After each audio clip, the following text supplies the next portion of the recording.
How much does it really cost to go to a Formula One Grand Prix? Today, I tell you how much I spent at the 2022 Austrian Grand Prix at the Red Bull Ring, and the results may shock you.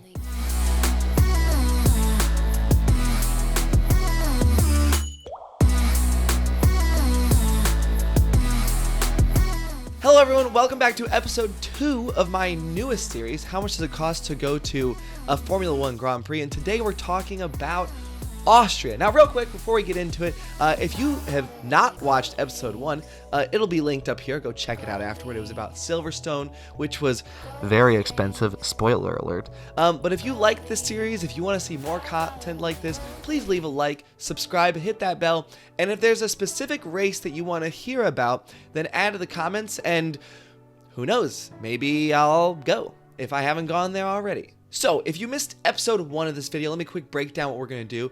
There are 5 categories that we are going to analyze. The first is transportation. The second is lodging. The third is food and drink at the track. The fourth is the actual ticket to the Grand Prix itself. And the fifth is just those random expenses that don't really, fit into a category. Now, obviously, this is what I spent going to this race. For some of you, it'll probably be less because you won't have some of these big purchases like the flight that I had. But for others of you, it might be more. So use this as kind of a base point. And for reference, this is what I would consider not a budget trip, but just a little above budget. I was trying to save money, but I was also trying to have fun, enjoy life, and spend some money as well, but, not go overboard. So leaning toward budget, still having a drink, having a good time with friends. All right, let's get into the cost of going to this Grand Prix in Austria. So we are going to start with category 1, transportation.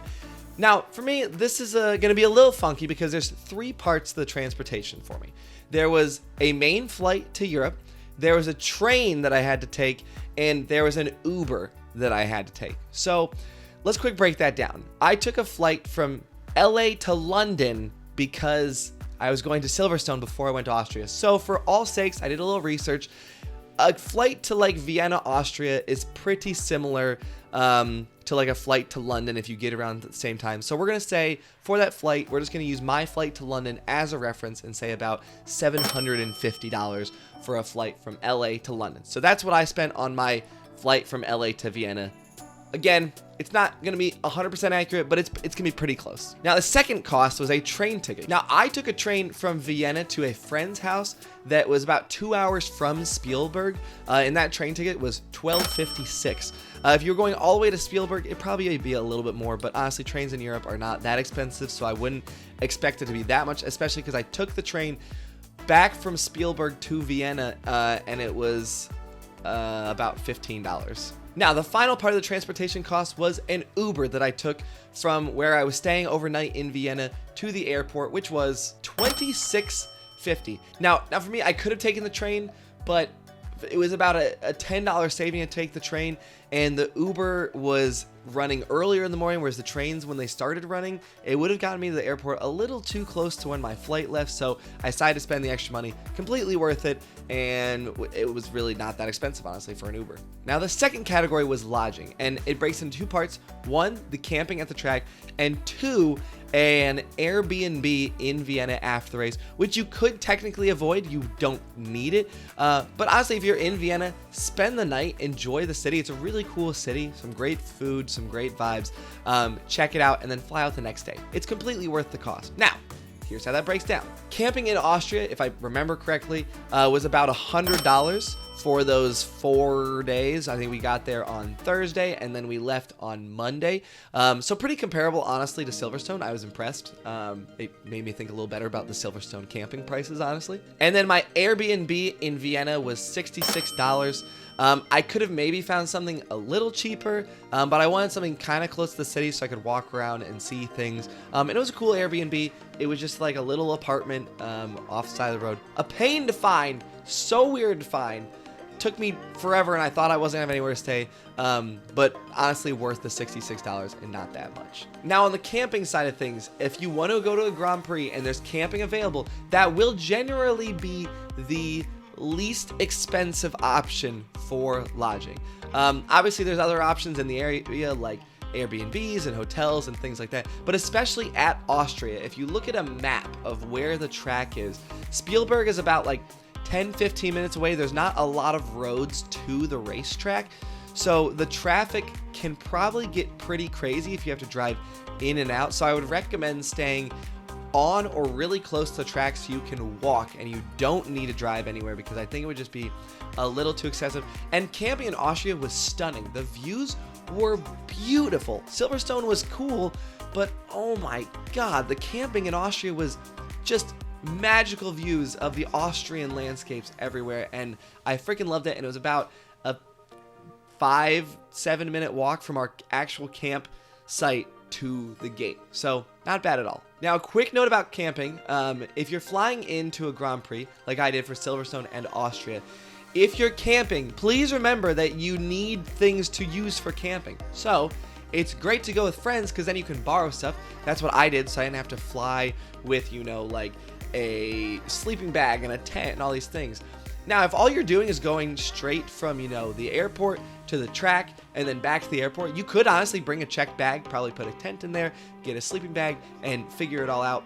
But just remember that, yes, you do save money, but there's a little bit of extra planning that needs to go into advance. You can't just pack your bag for the race weekend. You need to find those supplies that you need to actually go camping with. So just remember that, because I don't want people to be like, Barista Josh told me I could go camping in Austria, and then I show up in Austria and I didn't have a tent. I'd be like, guys, so I'm putting that in right now. So don't forget camping supplies.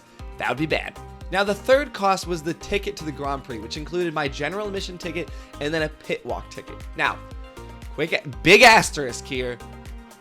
My general admission ticket was $350, and it was because I bought it a month before the race because people convinced me to stay and go. So that being said, the general admission to tickets to Austria are usually around like $100 to $110. This was way more than I should have paid, but it was worth it, and I'm glad that I did. But I spent $350.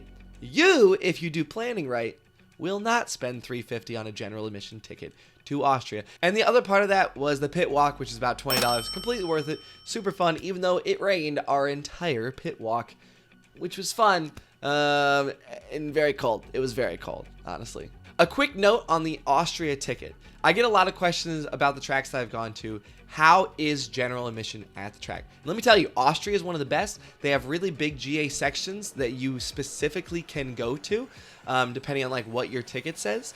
And the one I was in was after turn 4, so that nice big hairpin where Carlos's car caught on fire. And it's a giant hill, so you get a great view for a good price. It was packed but not overcrowded like the US GP was in general admission. So I'd say if you're gonna get a general admission ticket to a race, Austria is a great one for it. There's a screen right there, you know what's going on.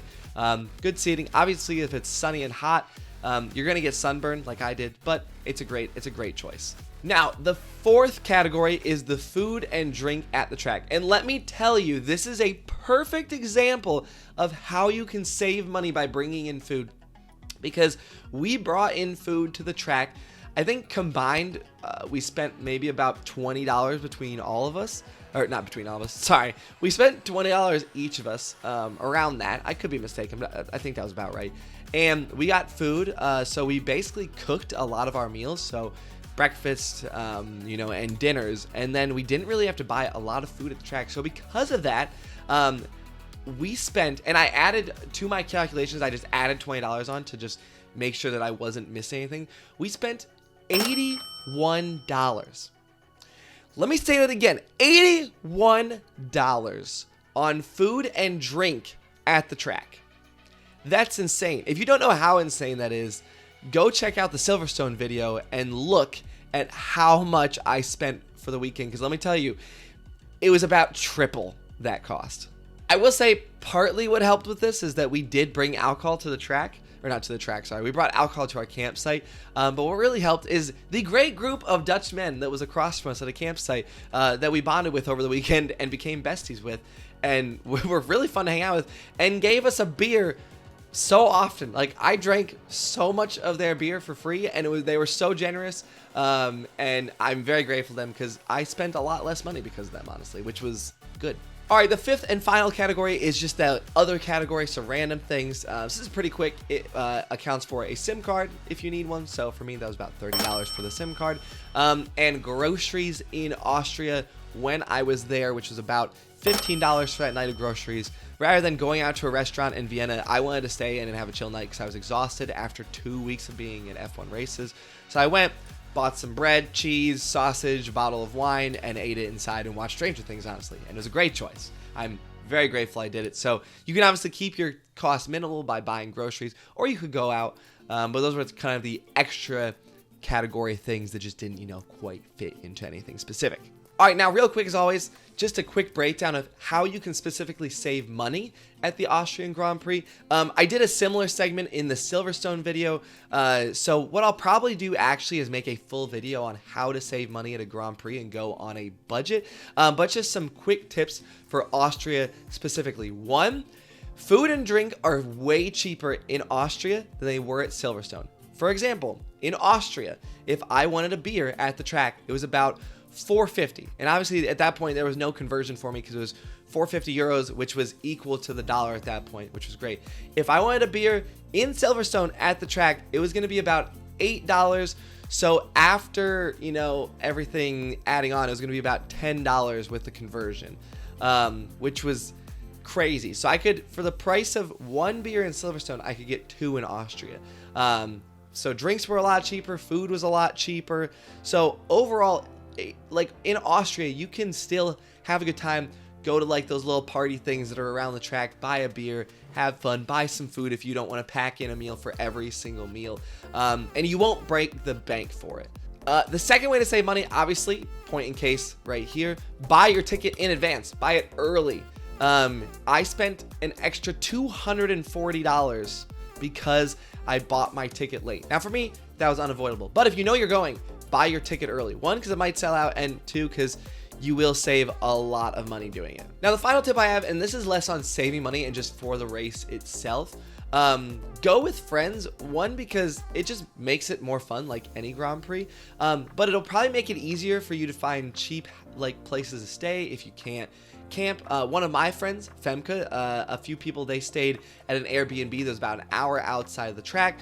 They got a good price on it, had a house, so that was cool. But they did have to drive like an hour each way, an hour and a half every single day, which is kind of brutal. Now, because Spielberg is kind of in the middle of nowhere, and it's a pretty small city, you might think, oh, well, Josh, if I'm going and I don't have a car, is it going to be tough for me to get from, the train station to the track? And the answer is no, because there were so many shuttles that I saw going directly from the train station to the track. So the good news is that whether you're camping, staying at a hotel on track, whatever it might be, you'll actually have a pretty easy way to get from the train station to the track without needing to rent a car or anything like that. So that is a big thumbs up, really nice, because otherwise it would be a little, it could be a bit of a challenge because of how far out of the way it is. Now, I want to finish this video by asking your tips. If you've been to the Austrian Grand Prix before, whether it was last year or the year before, I'd love to know what your tips are to save money, have a good time. Where should you sit? What should you do? Just throw them in a comment below, or even just, message me. I'd love to hear some of your guys' tips. Share them with this community. Let's help make everyone's race a good one. And speaking on that point, I would like to say that yes, I was at the Austrian Grand Prix in 2022 when everything went down, when it was apparently not great. There was a lot of problems with men catcalling, sexual harassment, just all these things that were happening. And I'll be honest, where I was sitting and the people I was with, I didn't see anything of it. And the three people I was with, who were all women, did not experience any of it. But that is not to say that it didn't happen. I completely believe that it happened because it was quite a rowdy crowd. Now, Formula One, I know that it's hard to, police these things when there's 200, 300, 400,000 people. But you need to be better. It is completely disgraceful that in a sport that is drawing in so many women, week after week, and you're going to let them just be treated like that and put out a statement and do very little. So do better, Formula One. And again, this is also why I say if you're going, no matter what your gender is, don't go by yourself, because it makes it more fun, and yeah, it does make it a little safer, which I think is, at certain tracks, a good call. So to wrap up the number you've all been waiting for, which if you're good at math, you might have already, done the calculations. You could be gone at this point, but if you're like me and you don't want to do the math, here is how much I spent at the Austrian Grand Prix. Drum roll, please. The total from Thursday to Monday, including a flight and blah, blah, blah, all that other good stuff, $1,431.06. Which honestly, not too bad. Pretty good, honestly. Well done, Austria. Way to be a relatively cheap track to go to. So there you go. If you need a cheaper race to go to, Austria is definitely up there as one of the cheaper races you can go to. If you enjoyed this video, again, leave a like, subscribe, check out the other videos in the playlist, especially the Silverstone one. Whoa, boy, is Silverstone expensive. But I will see you all in the next video. Episode 3 of the series will be on Singapore.